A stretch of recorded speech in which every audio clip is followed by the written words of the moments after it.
RTGA, mieux qu'une chaîne, un monde. RTGA, mieux qu'une chaîne, un monde.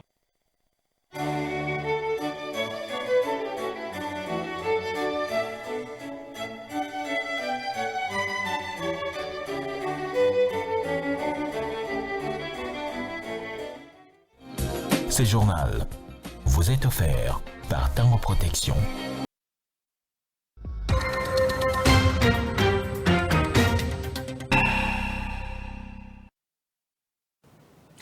Mesdames et messieurs, bonsoir. Un réel plaisir de vous retrouver pour cette session d'information sur la RTGA. Donc voici la charpente. Interdiction aux médias de la RDC de diffuser les activités de l'ancien président de la République, Joseph Kabila, ainsi que celles de son parti, le PPRD. Le président du CESAC, qui l'a annoncé ce mardi, affirme que cette décision permet de ne pas rendre les médias les lieux de subversion.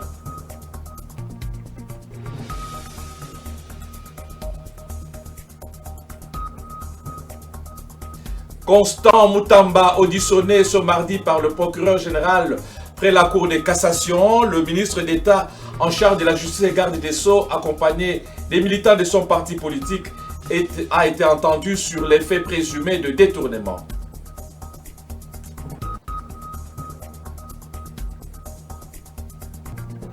La bicyclette à l'honneur ce 3 juin, sa célébration en international est non seulement consacrée à la promotion de son usage, mais également aux aménagements qui facilitent sa pratique comme piste recyclable.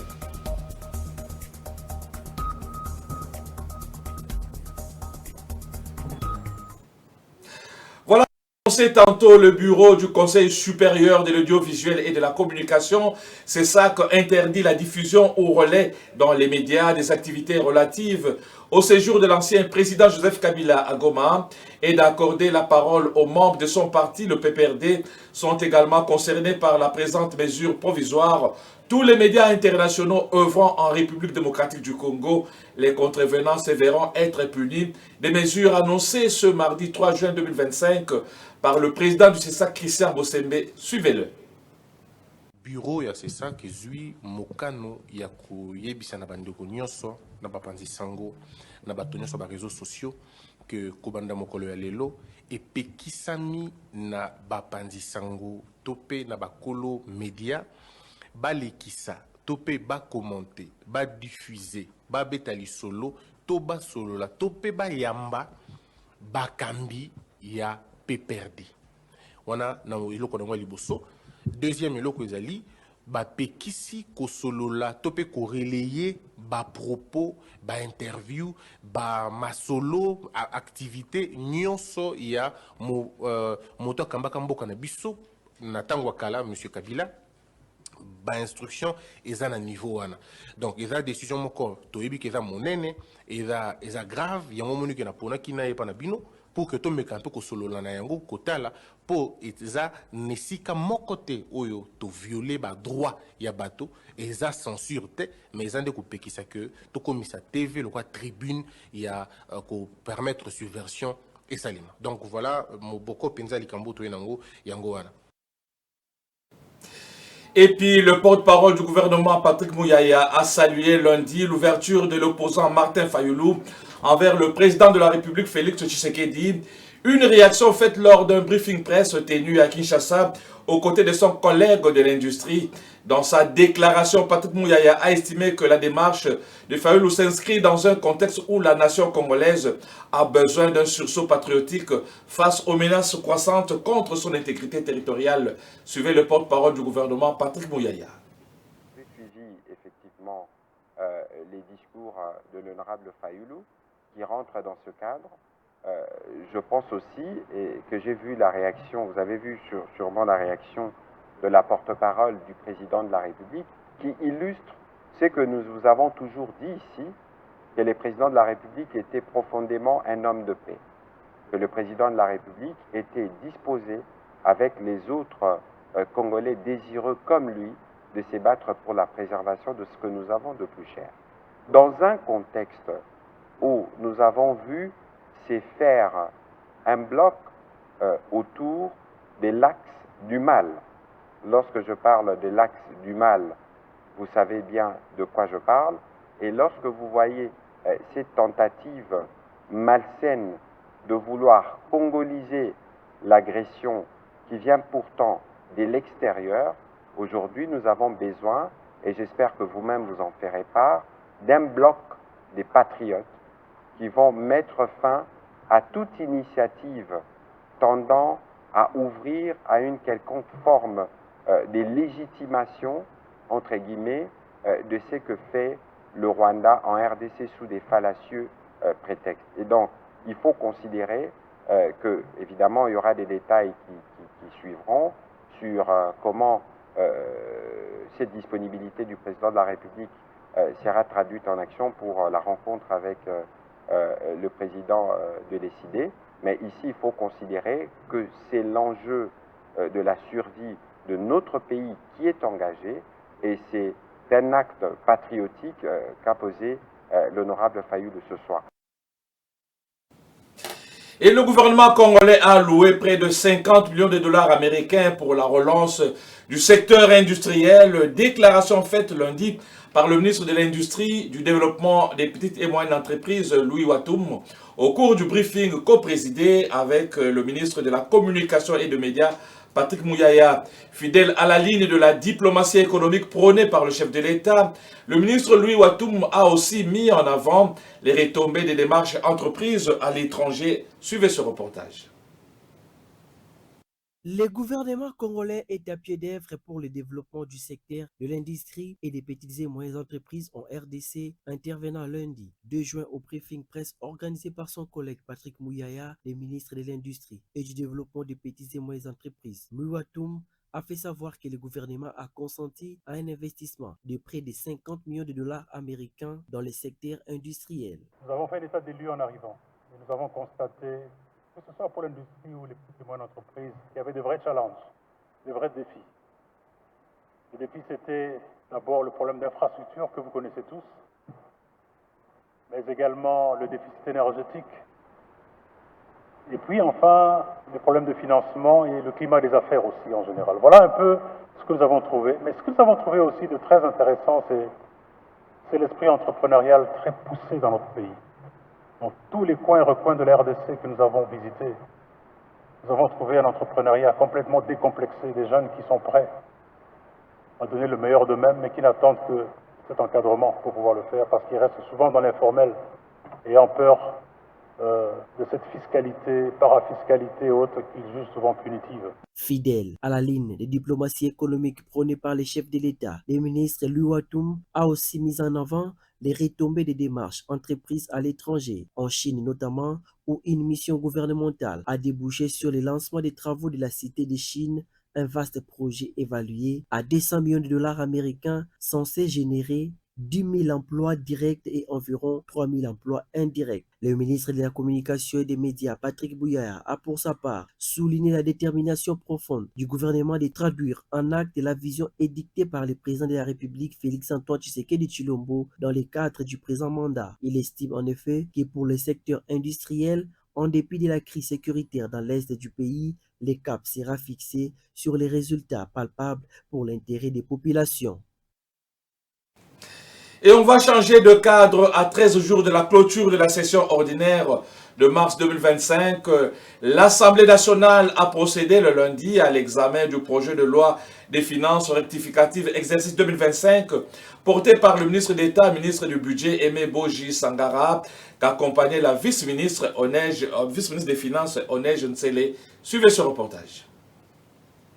L'Assemblée nationale a procédé à 13 jours de la clôture de la session ordinaire de mars 2025 à l'examen le lundi 2 juin du projet de loi de finances rectificative exercice 2025 porté par le ministre d'État, ministre du Budget, Aimé Boji Sangara, qu'accompagnait la vice-ministre de Finances, Onej Nsele. Cette démarche s'inscrit conformément à l'article 26 de la loi numéro 11/011 du 13 juillet 2011 relative aux finances publiques qui stipule que seule une loi rectificative peut en cours d'année modifie certaines dispositions de la loi de finances de l'année. Avant l'entame de l'examen de ce projet de loi qui apporte de l'éclairage sur les modifications du budget en cours, le speaker de la Chambre basse du Parlement, le professeur Vital Kamerhe, a invité les élus à un examen sérieux de ce projet de loi au vu du contexte dans lequel il est exécuté. C'est à votre qualité d'autorité budgétaire que vous êtes invité à examiner la loi des finances rectificative afin de procéder aux meilleurs arbitrages et d'autoriser les nouvelles allocations des ressources vers les postes les plus pertinents en tenant compte des évolutions récentes de notre environnement. En effet, le contexte étant très marqué par la montée en puissance de l'insécurité dans la partie orientale du pays, le ministre d'État, Aimé Boji, a présenté à la représentation nationale les amendements qu'ont subi la loi de finances en cours d'exercice. Rappelons avant tout que le budget en exercice est un budget de guerre. S'agissant de l'évolution de la situation budgétaire, le ministre du Budget renseigne que les statistiques d'exécution budgétaire disponibles font état d'un niveau de recette totale réalisé à fin décembre 2024 à hauteur de 44 840 milliards de francs congolais, soit un déficit budgétaire de 182 milliards de francs congolais. Ce projet de loi des finances rectificative que j'ai l'honneur de présenter ce jour devant la représentation nationale est avant tout un budget de guerre, un budget d'urgence et de survie nationale.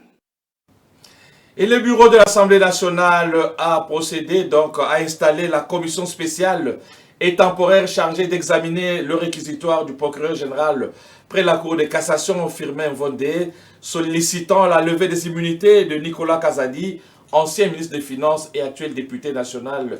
Cette commission dispose d'un délai de 72 heures pour analyser en profondeur le contenu du réquisitoire avant de soumettre un rapport final lors d'une séance plénière. Images et commentaires. C'est au nom du président de l'Assemblée nationale, le professeur Vital Kamerhe, que le rapporteur de la Chambre basse du Parlement, le professeur Jacques-Tullier Sengekeli, a procédé ce lundi 2 juin 2025 à la mise en place officielle de la commission spéciale et temporaire devant examiner le réquisitoire du procureur général près la Cour de cassation aux fins d'instruction à charge de l'ancien ministre de Finances et député national Nicolas Kazadi. Au cours de cette cérémonie d'installation, le rapporteur Jacques-Tullier Sengekeli a dévoilé les membres du bureau devant conduire cette commission spéciale et temporaire, à savoir les députés nationaux Kibuka Kiakese Raphaël, président, la députée nationale Nyongo Zwami Marie-Josée, première vice-présidente, les députés nationales Kashobo Kabonchi Denis, deuxième vice-président, les députés nationales Soumei Kitenge Pierre, rapporteur, et les députés nationales Bokondu Moukouli Pierre, rapporteur adjoint. Cette commission spéciale et temporaire est composée de 22 députés assistés de quelques personnels administratifs. Elle n'a que 3 jours pour finir les travaux approfondis en vue de se prononcer à charge ou à décharge. Signalons que c'est ce mercredi 4 juin 2025 que les membres de la commission spéciale et temporaire vont boucler les travaux avant de présenter les rapports à la plénière de l'Assemblée nationale pour le vote. Je l'ai annoncé tantôt au sommaire, le ministre d'État en charge de la justice, Constant Moutamba, s'est présenté ce mardi après-midi au parquet général près la Cour de cassation à Kinshasa-Gombe dans le cadre d'une enquête judiciaire ouverte pour détournement présumé des fonds publics. Accompagné d'une foule de militants de son parti et de proches, il est arrivé peu après 14 heures. Il a ensuite pénétré seul avec son avocat dans le bureau du procureur général. Cette comparution intervient après la levée de ses immunités par l'Assemblée nationale qui a formellement autorisé l'ouverture d'une instruction judiciaire. L'enquête porte sur un marché de gré à gré attribué par le ministère de la Justice à une entreprise en charge de la construction d'une prison à Kisangani, un projet d'une valeur de 39 millions de dollars américains. Nous y reviendrons. Une nouvelle vague d'insécurité inquiétante à Goma, dans la province du Nord Kivu. En l'espace de quelques jours, on ne cesse de compter des assassinats et vindictes populaires mettant les habitants dans la psychose. La population est appelée à la résilience en cette période où la province est victime de la guerre d'agression imposée par le Rwanda avec ses supplétifs AFC M23. Suzy Kibira Omari pour les détails. La population du Nord Kivu, en proie à l'insécurité, vit dans la psychose depuis plusieurs années. Le cas le plus récent est celui de l'assassinat d'un jeune homme gardien d'une concession privée située sur l'avenue Goma, près de l'Institut Mont-Carmel, en commune de Goma, qui a perdu la vie après avoir été blessé par balle par des hommes armés non identifiés. Ces malfaiteurs lui ont tiré plusieurs balles dans l'abdomen, transporté à l'hôpital. La victime est décédée peu après. Le 1er juin, un corps criblé de balles a été retrouvé par des habitants dans une petite brousse à la limite ouest du quartier Mugunga. Selon les témoins, la victime faisait partie d'un groupe de chrétiens qui fréquentent une colline de la région pour des retraites spirituelles. Ces témoins ont également rapporté que d'autres personnes revenant de ce lieu de prière auraient été renvoyées par les éléments de la rébellion du M23. Ils suspectent que la victime a été tuée par ces rebelles, sans toutefois disposer des preuves formelles. Le 2 juin, au quartier et volcan de la commune de Goma, le cadavre d'une jeune fille a été découvert sur l'avenue Le Pélican. Le même jour, dans la commune de Karessimbi, au quartier Katoyi, un cas de vindicte populaire a été signalé sur l'avenue Kilimandjaro. Des jeunes du quartier ont lynché et brûlé vif un individu présumé voleur. Ce dernier aurait fait partie d'un groupe de 3 personnes armées qui tentaient de cambrioler des maisons d'habitation. La population est appelée à développer une résilience préventive en cette période où la ville de Goma est sous occupation des rebelles du M23 et ses supplétifs AFC. De Goma, rendons-nous à Lubumbashi, au Katanga, où le général Dieudonné Ondimba, commissaire divisionnaire sortant du Haut-Katanga, a cédé officiellement le bâton de commandement au général Blaise Kilimbalimba, commissaire divisionnaire nommé récemment par le chef de l'État pour présider aux destinées de la police nationale congolaise dans le Haut-Katanga. Blaise Kilimbalimba a sollicité la collaboration de la population et ses collègues de la PNC dans l'accomplissement de sa mission pour sécuriser les personnes et leurs biens dans cette partie du pays. Suzy Kibira Omari pour les détails. C'est en présence des épaules galonnées de la province du Haut-Katanga que Blaise Kilimbalimba a pris officiellement ses fonctions en remplacement à Dieudonné Ondimba, commissaire divisionnaire sortant de la police nationale congolaise du Haut-Katanga. Tout a commencé par une brève prière. Juste après, le commissaire provincial sortant a remis l'étendard à son remplaçant. Dans son mot, le commissaire divisionnaire Dieudonné Ondimba a demandé à ses collaborateurs de prêter main forte à son successeur comme ils l'ont fait pour lui. Bokosala na commissaire provincial entra lokola bosala kinangai. Na kosenga na bino discipline. Musala na biso esenge eloko mususu te. Installé sur les sièges de commandement après échange de signataires, le commissaire divisionnaire Blaise Kilimbalimba a promis de donner le meilleur de lui-même pour réussir sa mission dans cette province du préfère. Merci aussi à la population katangaise qui a accompagné toutes les activités, leur n'étant pas au discours. Je remercie vivement aussi mon cher aîné, le grand frère général ou commissaire divisionnaire Dieudonné Ondimba pour en tout cas sa collaboration manifeste et son encadrement dès les premières nominations. Après avoir passé près de 2 ans à la tête de la police nationale congolaise dans la ville de Kinshasa, Blaise Kilimbalimba va assurer, avec des policiers de cette province, la sécurité de personnes et de leurs biens dans le Haut-Katanga. Et cette bonne nouvelle pour le pays, la République démocratique du Congo a été élue vice-présidente de la 80e session de l'Assemblée générale qui commence le 9 septembre 2025. Cette élection marque le retour significatif de la RDC sur la scène diplomatique internationale à la veille du vote décisif pour l'élection des membres non permanents du Conseil de sécurité où le pays est candidat. Depuis l'arrivée au pouvoir du président Félix Tshisekedi en 2019, la RDC a intensifié ses efforts diplomatiques afin de repositionner le pays comme un acteur crédible, engagé et influent au sein des instances multilatérales. Et on est mieux servi que par soi-même. Le groupe de presse L'Avenir a reçu ce mardi 3 juin 2025 Des stagiaires venus des différentes universités de Kinshasa pour approfondir leurs connaissances. Prévu pour une durée de 2 mois, le stage de ces apprenants dans le service que compose cette première chaîne numérique privée en RDC va renforcer leurs capacités. Ceux affectés dans les rédactions télé et radio devront développer le flair et l'écriture journalistique. Megui Kabembo, Pedi Pereira pour le reportage. Plus ou moins 40 étudiants venus de l'Université de Kinshasa, de l'UNICIT, de l'Université libre de Kinshasa et de l'ISTA vont pendant 2 mois passer leur stage professionnel et académique dans les différents services que compose le groupe de presse L'Avenir, reçu par le directeur administratif et financier, Mouata Bienzela, pour un tête-à-tête. Les hôtes de la radio-télévision du groupe L'Avenir soumis au test de niveau. Un examen qui permet à la direction générale et aux formateurs d'avoir une idée sur le niveau de chaque étudiant.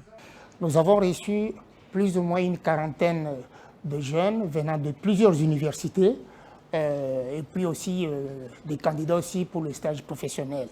Et ils se sont exprimés, ils ont exprimé leur volonté de pouvoir joindre la pratique à toutes les théories qu'ils ont apprises. Réputé pour son encadrement de qualité, qui prépare les étudiants à se lancer surtout pour plusieurs journalistes au marché d'emploi, la RTGA attend de ces professionnels rompus d'un accompagnement aux apprenants comme ils l'ont toujours fait. Je demande aussi à tous ceux qui vont les encadrer de manifester leur niveau élevé de technicité pour que nos jeunes ici apprennent quelque chose qu'après ces 2 mois de formation, qu'ils puissent sentir qu'ils ont eux-mêmes élevé leur niveau et qu'ils ne sont plus tels qu'ils étaient venus.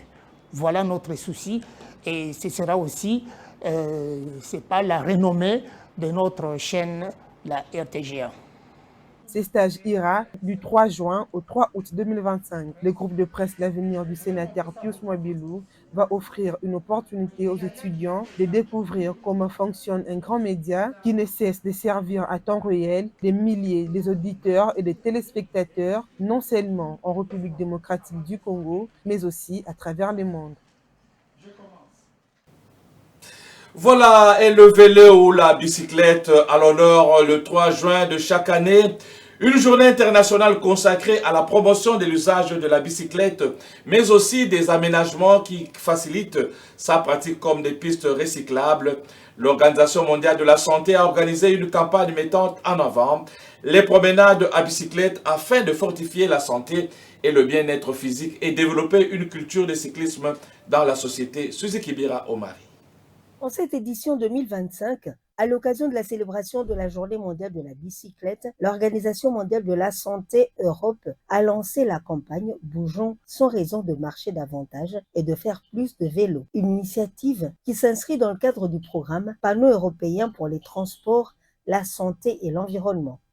Le manque d'activité physique reste un facteur de risque majeur pour les maladies non transmissibles et la mortalité prématurée.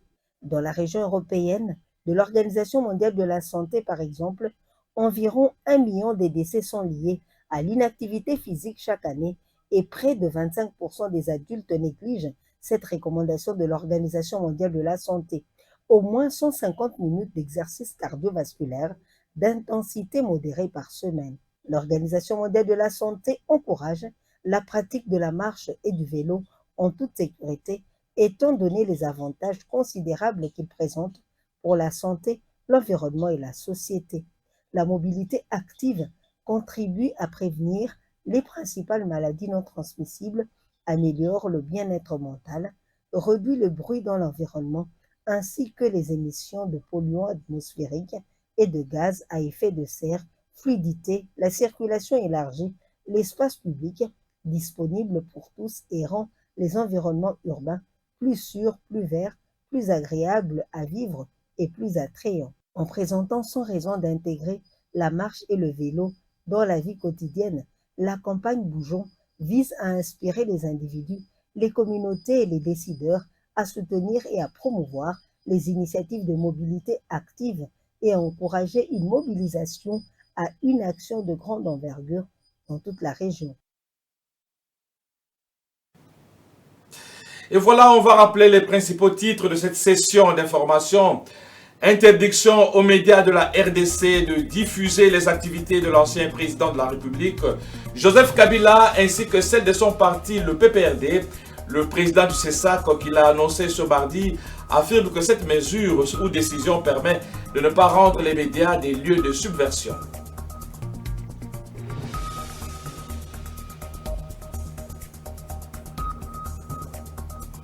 Constant Moutamba, auditionné ce mardi par le procureur général près la Cour de cassation, le ministre d'État en charge de la justice et garde des Sceaux, accompagné des militants de son parti politique, a été entendu sur les faits présumés de détournement.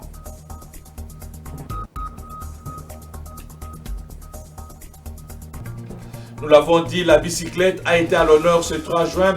Sa célébration en international est non seulement consacrée à la promotion de son usage, mais également aux aménagements qui facilitent sa pratique comme piste recyclable.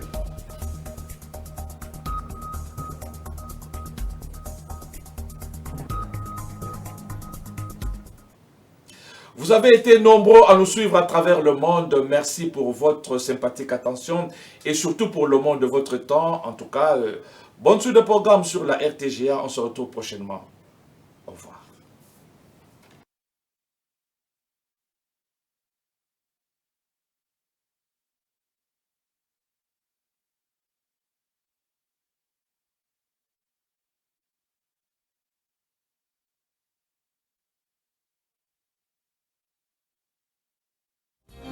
Ce journal vous a été offert par Tango Protection.